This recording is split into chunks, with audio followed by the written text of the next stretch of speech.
মৃত্যুদণ্ডাদেশ চূড়ান্ত হবার আগে আসামিদের কন্ডেম সেলে রাখাকে অবৈধ ঘোষণা করে রায় দিয়েছেন হাইকোর্ট। এর ফলে রাষ্ট্রপতির ক্ষমা চেয়ে করা আবেদন নিষ্পত্তি হওয়ার আগ পর্যন্ত কন্ডেম সেলের পরিবর্তে কারা কর্তৃপক্ষকে কয়েদিদের সাধারণ সেলে রাখতে হবে। মৃত্যুদণ্ডাদেশ পাওয়া আসামির আপিলের সময় তার জামিন আবেদন হাইকোর্টে শোনা উচিত বলে পর্যবেক্ষণ দিয়েছেন আদালত। অ্যাটর্নি জেনারেল জানিয়েছেন, হাইকোর্টের এই রায়ের বিরুদ্ধে আপিল করা হবে কিনা সরকারের সাথে আলোচনা করে এ বিষয়ে সিদ্ধান্ত নেওয়া হবে। মাজুল হক মান্নার রিপোর্ট।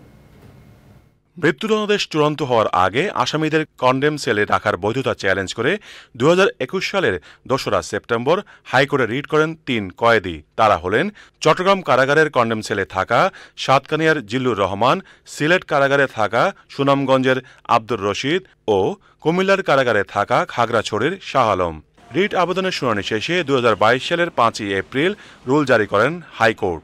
এতে মৃত্যুদণ্ডাদেশ পাওয়া আসামিদের কন্ডেম সেলে বন্দী রাখা বিষয়ে জেল কোডের 980 বিধিকে কেন অসাংবিধানিক ঘোষণা করা হবে না তা জানতে চেয়ে রুল জারি করেন আদালত। ওই রুলের শুনানি শেষে রায় দেন হাইকোর্ট। কোনো ব্যক্তির মৃত্যুদণ্ড চূড়ান্ত হওয়ার পূর্বে তাকে মৃত্যুদণ্ডাদেশপ্রাপ্ত আসামি বলা যাবে না এবং তাকে মৃত্যুর সেলে বন্দী রাখতে হবে।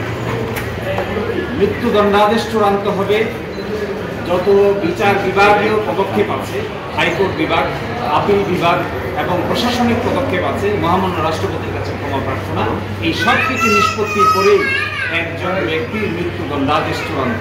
রায় সম্পর্কে নিজের অবস্থান জানান রাষ্ট্রের প্রধান আইন কর্মকর্তা।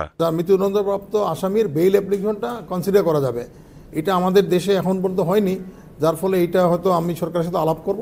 এছাড়া উনি আরও কতগুলো যে ডাইরেকশন দিয়েছেন, আমি ডাইরেকশনগুলো নিয়ে সরকারের সাথে আলাপ করব এবং সরকারের নির্দেশনা অনুযায়ী পরবর্তী আমরা পদক্ষেপ নিব।